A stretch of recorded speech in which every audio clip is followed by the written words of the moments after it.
ગાંધીનગરના દહેગામના બહિયલમાં બે જૂથ સામસામે આવ્યા। સોશિયલ મીડિયા પર સ્ટેટસ મૂકવા જેવી બાબતે બબાલ કરી। આઈ લવ મોહમ્મદ સામે જય મહાદેવની પોસ્ટથી વિવાદ થયો। ગરબામાં પથ્થરમારો અને દુકાનોમાં આગ ચાંપી દીધી। અત્યાર સુધી 60 લોકોને રાઉન્ડ અપ કરાયા છે। આ ગામમાં ખડકી દેવાયો છે। પોલીસનો બંદોબસ્ત। મહત્વનું છે કે હાલ તો નવરાત્રિનો પાવન પર્વ ચાલી રહ્યો છે।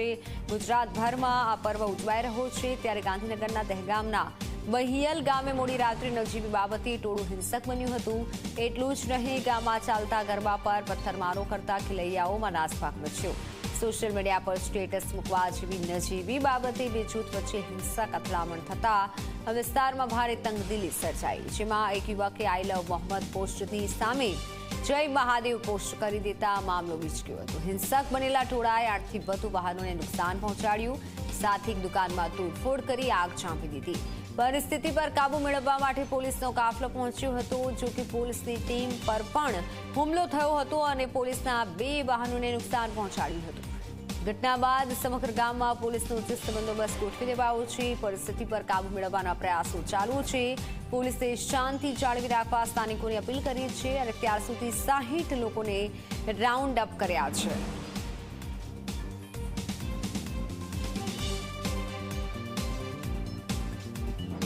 ગઈકાલે મોડી રાત્રિ ભૈયલ ગામમાં બે જૂથો વચ્ચે એક પથ્થરબાજીનો બનાવ બન્યો હતો એક સોશિયલ મીડિયા પોસ્ટ ઉપર। જે ઇન્ફોર્મેશન પોલીસને જાણ લગી એના પછી સંપૂર્ણ ગાંધીનગર પોલીસ તુરત જ આપણા ભૈયલ ગામમાં પહોંચી ગઈ અને સંપૂર્ણ સ્થિતિ ઉપર કાબુ લેવામાં આવી ગયું હતું। અત્યારે કુલ 60થી વધુ લોકોને રાઉન્ડ અપ કરવામાં આવી ગયું છે અને હાલ ભૈયલ ગામમાં શાંતિ છે। અત્યારે આ પ્રોસેસ જારી છે અને કલમોની વાત કરીએ તો ગેરકાયદેસર મંડળી, અનલોફુલ એસેમ્બલી, રાઇટિંગ જેવી કલમો લગાવવામાં આવશે। દહેગામમાં બહિયલ ગામ ખાતે સર્જાયેલ તંગદિલી ભર્યો માહોલ હવે શાંત છે। પોલીસ કાર્યવાહી ચાલુ છે, પરંતુ જે ઘટના બની એ ઘટના સમયની પરિસ્થિતિ શું હશે તે હાલના દ્રશ્યો જોઈને જ અંદાજો લગાવી શકાય એમ છે, કારણ કે એક નહીં પરંતુ લગભગ 5થી વધારે દુકાનોમાં તોડફોડ, એ સામાનોને નુકસાન, એ વાહનોને નુકસાન અને લોકો ઉપર પથ્થરમારો। જે સોશિયલ મીડિયા પોસ્ટની વાત હતી અને તેની સાથે જે ગત રોજ જે ગરબા ચાલુ હતા આ ગામની અંદર, આ પટેલવાસ પાસે, તે સમય દરમિયાન કેટલાક લોકો અહીંયા આવ્યા, કેટલાક નારા લગાવ્યા અને એ બાદ આ મામલો બિચક્યા હોવાની વાત છે। આ સ્થાનિકો પાસેથી મળતી માહિતી છે, એ સ્થાનિકો આપણી સાથે જોડા છે, તેમની સાથે વાત કરીશું। આ તમારી દુકાન છે? આ પહેલાં તો મારી દુકાન ઇલેક્ટ્રિકની છે। મારી દુકાન પણ સળગાવી દીધી છે। અને શું ઘટના શું હતી આખી? કેટલો ટાઈમ આ લોકો અહીંયા હતા? કોણ હતું? શું ચાલ્યું? આ 3-4 કલાક સુધી ઘટના ચાલુ રહી અને એ લોકો પથરાવ કર્યો પથ્થરનો અને આઈ લવ મોહમ્મદ બોલતા હતા અને આ બધું પથ્થર ફેંકતા હતા। અચ્છા, આ પોસ્ટ પછીની વાત છે કે પોસ્ટ પહેલાની વાત છે? સોશિયલ મીડિયાની પોસ્ટ પછીની વાત છે। શું થયું હતું? તમને ખ્યાલ હશે? તમે ફેક આઈડી, એ લોકોએ ફેક આઈડી બનાવી હતી અને એના ઉપર આ પોસ્ટ વાયરલ કરી હતી અને એ લોકોને શી ખબર ઉશ્કેરવું હતું જ, એના માટે આવી રીતે ફેક આઈડી બનાવીને પછી પોસ્ટ વાયરલ કરી હતી। તમારું શું કહેવું? મારું પણ એવું જ કહેવું છે કે આ લોકોએ ફેક આઈડીથી કોઈ નંબર પરથી નંબર સેવ કર્યો હશે અને ફેક એ લોકોએ એ કર્યું કે ભાઈ આવું આ લોકો હિન્દુ લોકો આવું કરે છે તો આપણે એક ભેગા થઈને એ લોકોને જવાબ આપીએ, તો એ લોકોએ જ બધું ફેક કર્યું હતું અને આ પછી એ લોકોએ બધાને ઉશ્કેર્યા અને પછી ઉપર પથ્થરમારો કર્યો મારી ઉપર। કેટલા કલાક સુધી પથ્થરમારો એ લોકોએ 3 થી 4 કલાક જેવો કર્યો, બટ ત્યાં સુધી પછી પોલીસને બધું આવ્યું, પછી થોડું શાંત પડ્યું। ત્યાં સુધી અમારા બધાના જીવ જોખમમાં હતા।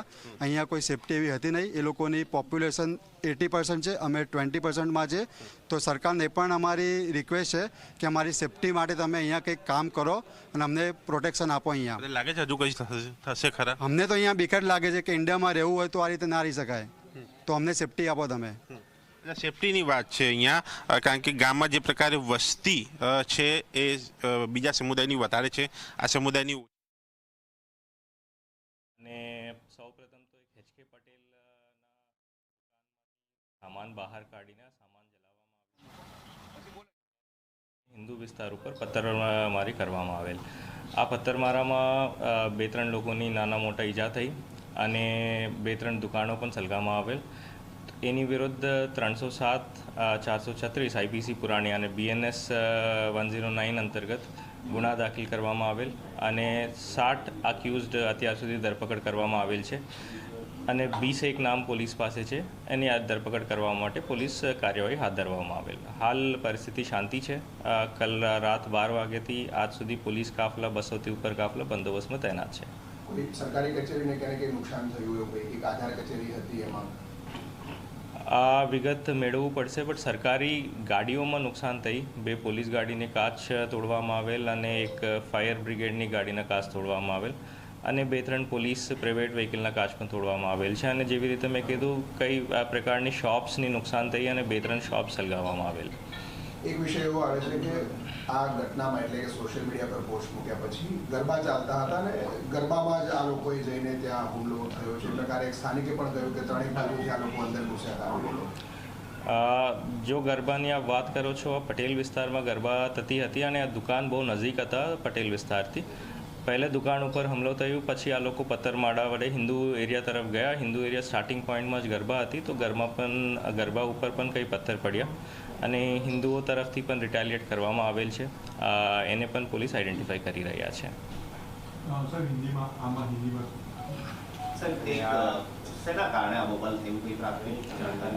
આઈ લવ મોહમ્મદ કરીને આજકાલ સોશિયલ મીડિયા પર એક ટ્રેન્ડ ચાલે છે, # ચાલે છે.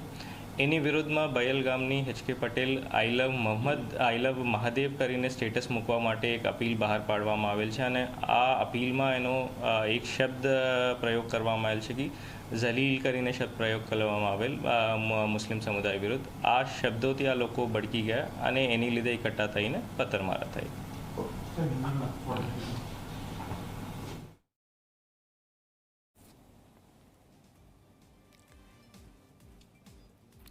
તો દહેગામના બહિયલ ગામમાં 2 કોમ વચ્ચે 2 જૂથ વચ્ચે જે મારામારી થઈ, પથ્થરમારો કરવામાં આવ્યો તે વિશે પોલીસ તરફથી જે માહિતી આપવામાં આવી છે. હાલ તો મામલો શાંત થઈ ગયો છે, પરંતુ પોલીસનો બંદોબસ્ત ગોઠવી દેવાયો છે કારણ કે પથ્થરમારો પણ થયો હતો, ગરબા પર પણ પથ્થરમારો કરવામાં આવ્યો અને માત્ર ને માત્ર એક પોસ્ટથી આ વિવાદ ઊભો થયો હતો.